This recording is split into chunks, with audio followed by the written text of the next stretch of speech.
이스라엘 백성이 가나안 땅을 점령할 때 이제 전쟁을 치러야 되는데 전쟁을 어떻게 하느냐 전쟁 원칙을 이제 기술한 내용입니다. 보통 고대 사회에 전쟁을 한다 그러면 1절에 나온 것처럼 말과 병거와 백성, 군사입니다. 군사가 많으면은 이길 수가 있습니다. 옛날이나 지금이나 어쨌든 군인에 나가는 숫자가 많아야 전쟁을 이길 수가 있죠. 이길 수가 있습니다. 2차 대전 때 미군이 주력으로 2차 대전 때 초기에는 그 유럽에서 연합군들이 계속 밀리고 막 유럽이 다 점령당했잖아요. 그래서 유럽에 있는 군대들이 뭐 체코나 폴란드나 뭐 프랑스까지 영국으로 다 피신했다. 미군이 개입하면서 이겼는데 그 숫자가 워낙 많기 때문에 그렇습니다. 그 1,000만 명 이상이 참전해가지고 그 태평양까지 전쟁을 치르면서도 이기잖아요. 그 숫자가 많은 군대가 이기는 겁니다. 이기는 거예요. 일본이 제가 어느 글 보니까 일본이 우리나라 점령하고 만주 점령하고 중국 들어가고 동남아 점령한 것도 그 당시 일본의 군대가 한 1,000만 명 정도 됐나요? 1,000만 명. 어마어마합니다. 그래서 우리 독립운동을 하기가 불가능했다고 하는 그런 기록도 있어요. 예. 거의 막 이 만주에 막 몇백만 명의 군인이 들어와 있으니까 뭐 잘못 건드리면 그냥 싸그리 다 죽는다는 게 우리 조선족이지. 뭐 지금 조선족이 아니라 만주에 있는 이 한국인들이 다 죽어버려. 몰살 당한다. 그냥 막 일반 백성들까지 다 죽이니까 예, 할 수가 없었다 그래. 그래서 여러분 아신 대로 소련 블라디보스톡 쪽에 넘어가 있고 이 중국에서도 안전한 이 상해 밑으로 내려와 있었던 겁니다. 그래서 이 숫자가 많아야 되나 숫자. 근데 하나님의 법은 뭐냐? 그렇게 모든 것이 많다 할지라도 두려워하지 말라.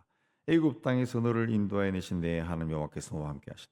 하나님이 함께 하시는데 그 하나님이 누구냐? 이스라엘 백성들이 체험한 애굽 땅에서 너를 인도하여 내신 하나님. 그 출애굽할 때 너를 인도하여 내신 하나님이 너와 함께 하신다. 그렇습니다.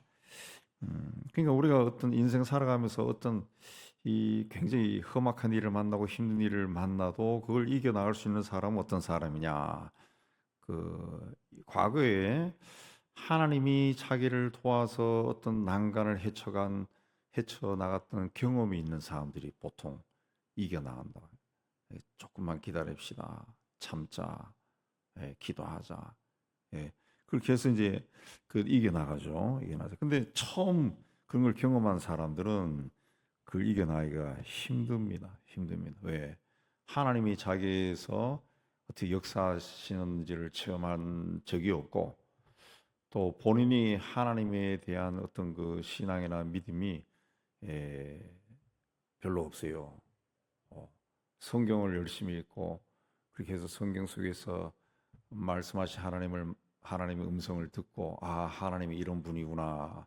그때 묵상하며 자기 심령 속에 그 하나님에 대한 믿음을 막 새긴 사람들은 어떤 어려움을 만났을 때 또 이겨나갈 수가 있다. 그래서 우리가 이 평온할 때 성경 읽고 말씀을 묵상해야 되는 이유가 거기 있습니다. 두려워하지 말라. 애굽 땅에서 너를 인도해 내신 내 하나님 여호와 그랬습니다. 애굽 땅에서 인도하셨다. 그랬습니다. 그리고 2절에 싸울 곳에 가까이 가면 제사장이 백성에게 나가서 고하여 이르되 3절을 이해하죠. 이스라엘아 들어라 두려워하지 말라 하나님이 함께 하신다. 제사장이 함께 나가서 전쟁을 했다는 거죠. 전쟁했다. 요즘 또 이 종군 목사들, 종군 목사가 있는 게 이제 이런 제도에서 그 굉장히 오래된 역사에서 나오는 거죠. 종군 목사가 병사들과 함께하면서 그 위로하고 기도하고 그렇게 하죠. 그래서 사진들이 많더라고요. 이 6.25 때도 그러고 2차 대전 때도 그러고 전쟁터에서 신부나 종군 신부나 목사님들이 그 전쟁터에서 병사들과 함께 예배드리는 그런 사진들이 꽤 있더라고요. 그렇게 하라는 거죠. 그렇게 하면서 그 책임 5절에 보면은 책임자들은 이제 지휘관입니다. 지휘관들은 그 새 집을 건축하고 낙성식을 행하지 못한 자, 포도원을 만들고 수확하지 못한 자, 과실을 먹지 못한 자, 약혼하고 결혼하지 못한 자, 이런 사람들은 다 집으로 돌려보내라. 돌려보내라. 그 여기는 이제 몇 가지 뜻이 있습니다. 그 하나님이 함께 하셔서 이제 이 전쟁에 나가면 승리할 건데 그 굳이 집을 건축하고 낙성시 못한 자, 포도원 만들고 과실을 먹지 못한 자, 여자와 약혼하고 결혼하지 못한 자, 그러면 거기 집과 포도원과 약혼에 대해서 마음이 그 가 있겠죠. 마음이 가 있으면은 전쟁을 제대로 못 할 수 있죠. 마음이 흐트러져서 아우 막 불안하고 하시라도 도망치려고 하는 그런 마음도 없지 않아 있겠죠. 또 하나는 하나님이 이제 전쟁하면 이기게 해줄 건데 뭐 구태여 그런 사람까지 다 데리고 가냐. 예, 돌려보내라 그랬습니다. 집을 건축했다. 또 포도원을 이제 만들었다. 약혼했다. 이런 것은 인간이 세상에 살아가면서 얻고 누릴 수 있는 그 행복이죠. 행복. 달리 이해하면 하나님이 주신 축복이죠. 축복. 예. 하나님은 전쟁에 나가서 갑자기 사람이 전사함으로써 이런 축복까지 하나님은 뺏고 싶지 않다는 거죠. 그건 그 사람이 누릴 복이니까, 세상에서 복이니까 그걸 누리도록 그렇게 해줘라. 그랬습니다. 그 라이언 일병 구하기라는 영화도 그런 측면이 있잖아요. 내 형제가 전쟁터에 다 나갔다. 그러니까 어떤 우연히 그걸 발견하고 이제 미국 참모부에서 고위층에서 그 남은 한 명은 무조건 기구시켜라. 그래서 그 병사를 찾아 나서는 그 이야기인데, 그 이야기. 그렇죠. 다 죽어버리면 그 집안에 그 남은 어머니 아버지가 무슨 삶의 소망이 있겠어요. 그 행복을 뺏어버린 거죠. 예. 아무리 애국이 좋지만은 이거는 애국이 아니다. 사람의 행복을 해치면서 그래서 찾아오게 하는 그 유명한 영화가 있죠. 이건 이제 사람의 그 전쟁이라는 것은 가나안 땅에 들어간다라고 하는 것은 하나님의 약속하신 축복을 소유하기 위해 들어가는 건데, 근데 거기서 인간이 가진 행복을 다 뿌리쳐버리고 무조건 하나님을 위해서 일을 해라. 이건 아니라는 거죠. 그러니까 우리가 예수 믿는 사람으로 살아갈 때 인간으로서 누릴 수 있는 복, 그걸 소중히 하는 것이 굉장히 중요하죠. 굉장히 중요합니다. 예. 가족과 시간을 보내는 것도 굉장히 중요하고, 저녁 식사 하는 것도 중요하고. 우리 교회는 이제 주일 저녁 예배가 없는데, 뭐 시대의 트렌드에 따라 가지고 오후로 옮기고 오후를 없애고 그런 면도 없지 않아 있지만은 꼭 그런 건 아니고 어느 날 가만히 생각하고 또 몇 사람의 주 이야기를 들었어요. 저녁 예배 없앱시다 이런 이야기가 아니라 다 보니까 너무 교회에서 교인들을 교회에다 막 붙들어 매는 것 같더라. 붙들어 매는 것. 예. 사실 그 주일 예배만 잘 드리고 또 식사 같이 하고 또 바이블 스터디나 이런 거 하고 원하는 사람에 의해서 이렇게만 해도 그 본인들이 성경 읽고 신앙생활 잘하면은 되는 건데 꼭 다 뭐 끌어 모아가지고 뭐 하면은 일주일 내내 교회 다니고 교회 다니. 예. 제가 예전에 뭐 큰 교회도 있었지만은 그 일주일 내내 교회 와요. 일주일 내내. 일주일 내내 교회고 남자들도 안 오면은 장로후에서 막 제외시키고 막 코가 끼가지고 다 오는 거예요. 다 오고 일주일 내내 오고 막 새벽에도 오고 막 그 먼 거리에서 막 송파구에서 광화문까지 막 새벽 기도하러 오고 또 제가 약수동 있을 때도 뭐 천호동에서도 새벽 기도하러 오고 안 오면 잘라요. 다 후보가 안 돼. 그러니까 그게 신앙이 아니죠. 그런 게. 그러니까 막 이상하게 되는 겁니다. 한국 교회가 그래가지고 좀 세월이 흐르니까 이상하게 되고 그런 것 같아요. 이상하게.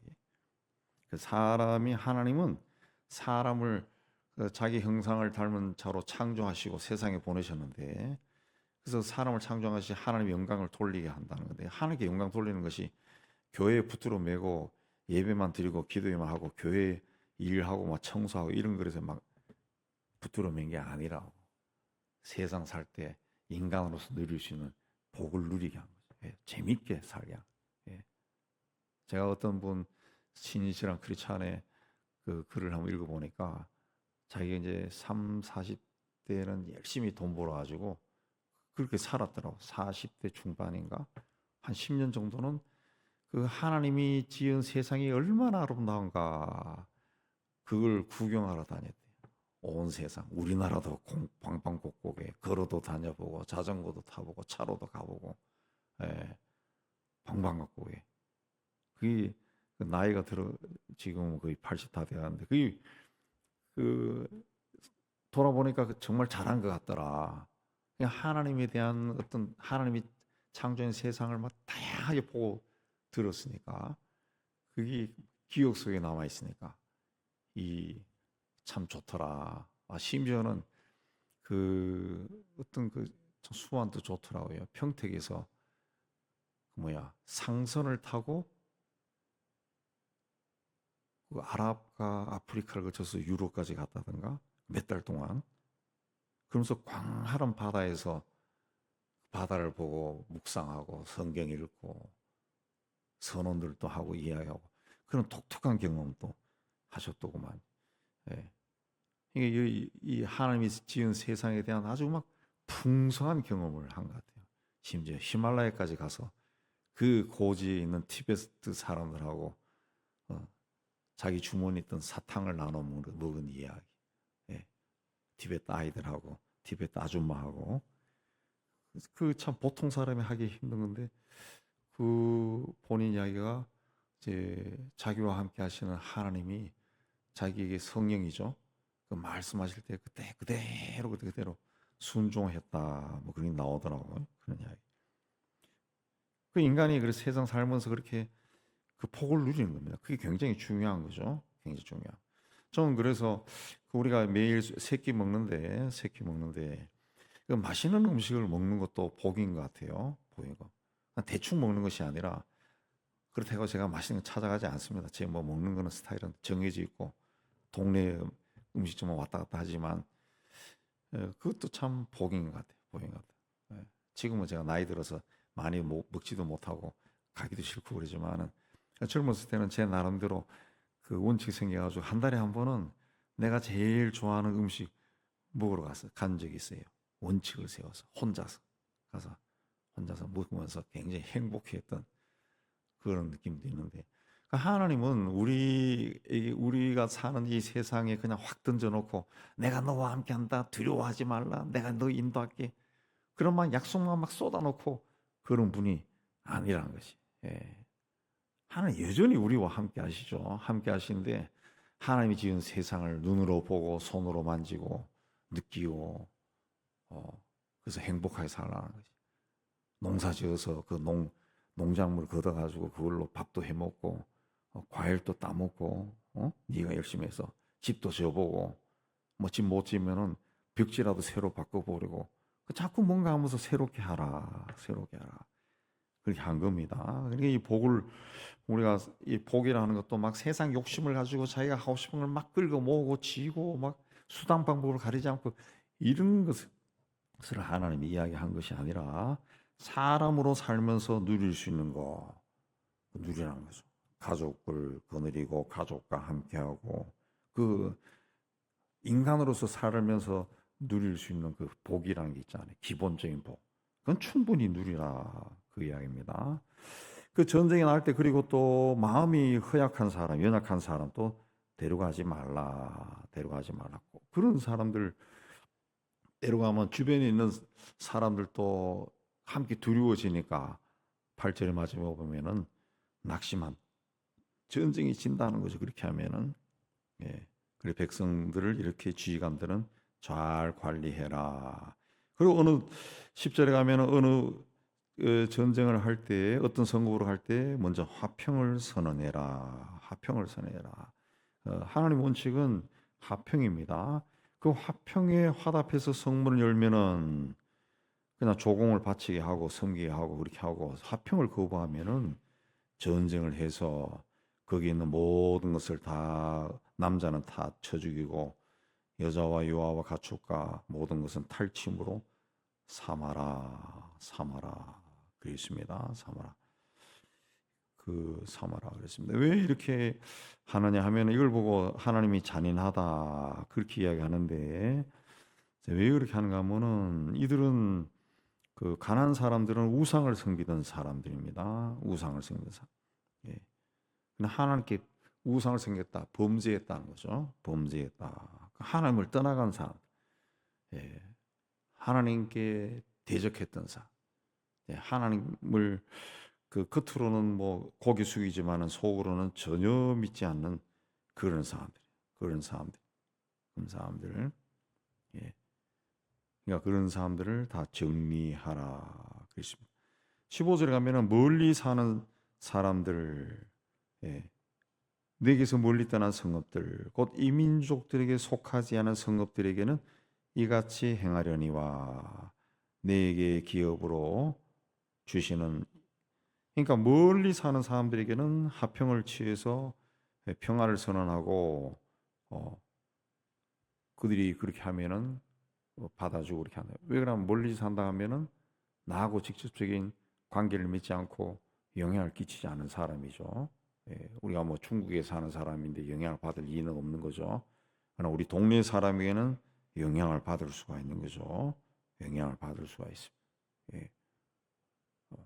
제 친구 중에 하나가 몇 번 이야기했지만은 이 감리교 장로로 잘 신앙생활 하다가 뭐이 그 기러기 아빠 오래 하다가 그 이혼했어요. 기러기 아빠 한번 이혼을 잘하더라고요. 이혼하고 하니까 적적하니까 성경 공부하러 다닌다 하다가 신천지에 빠져가지고 그 후에 이게 진리라고 저한테도 문자가 얼마나 오고 전화가 오는지 힘들더라고요. 그래서 제가 끊어버렸어요. 끊어버렸어요. 예. 다 끊고 답장 안 하고 저뿐만 아니라 다른 친구들이도 막 그랬다고 하는데 처음에는 교회 다닌다 해서 참 좋아하고 했는데 굉장히 헌신적으로 일해서 교회에서도 막 장로가 되고 했는데 어떻게 가정적으로 힘든 일을 겪다가 그래 빠져버렸는데 그렇게 그러니까 그 친구들이 다 걔를 멀리해요. 왜? 가까이 있잖아. 가까이 있으면서 그 몇 명이 그 개인대 가서 만나자 해서 만나가지고 그 꼭 저녁을 산다더구만. 저녁을 잘 산대. 그럼 코가 끼가지고 걔가 가자는 데 가가지고 성경 공부했다는 거예요. 열심히. 근데 하다 보니까 자꾸 몇 번 듣다 보니까 이상하더라. 이상하더라. 나중에 얘들도 신앙이 있으니까 이거 신천지 아니야? 그러면서 해서 한번 싸우고 이제 안 나간다 그런 이야기 들었는데 가까이 있는 사람들은 영향을 끼칩니다. 영향. 가까이 있는 사람들은 정리하라는 거죠. 정리하라, 진멸하라 그래. 진멸하라. 그래서 근데 멀리 있는 사람들은 좀 상관이 없는 거죠. 상관이 없는. 자, 인간의 역사는 하나님이 멸망시킬 자는 멸망시키지만은 택한 백성들은 끝까지 은혜를 베풀고 보호해 주십니다. 보호해 주. 예. 그 이 그리고 19절 20절에서는 이제 점령 그 성을 점령했을 때 그 과수나무들은 찍지 말라, 찍어내지 말라. 그게 너희에게는 유익하다. 그렇습니다. 하나님이 어떤 그 20장 쭉 읽어보면은 하나님이 세상을 다스리는 어떤 원리, 원칙 같은 것을 우리가 슬쩍 볼 수가 있습니다. 슬쩍 볼 수가 있습니다. 자, 하나님은 우리와 함께 하시고 우리를 구원하시고 또 우리와 앞서 나가시고 우리를 대신해서 싸워주는 분입니다. 분입니다. 중요한 것은 이 하나님이 어떤 분인가라는 것을 우리가 우리의 삶 속에서 스스로 체험하고 그랬을 때 하나님은 절대로 두려워할 분이 아니라는 것이 하나님은 우리가 세상에서 만날 수 있는 가장 친절하고 가장 온유하고 내 마음의 생각까지 다 아시고 나에게 가장 좋은 길을 제시하시고 그 길로 인도하시는 하나님. 네. 이 하나님을 우리가 말씀을 통해서 만나고 또 기도하면서 그 하나님의 성령의 인도하심에 따라서 그 순종하고 때로는 조금 손해 봐도 순종하고 그런 생활을 하면은 이제 주님이 나와 함께 하신 것을 자꾸 확신하게 되고 세상에 인생 살아가면서 어떤 어려움을 만나도 그 어려움에 굴복하지 아니하고 주님의 손을 막 엎어지고 자빠져서라도 주님의 손을 잡고 다시 일어설 수가 있죠. 우리 다 이런 믿음으로 하나님을 사랑하고 하나님 앞에 서기를 주님의 이름으로 축복합니다.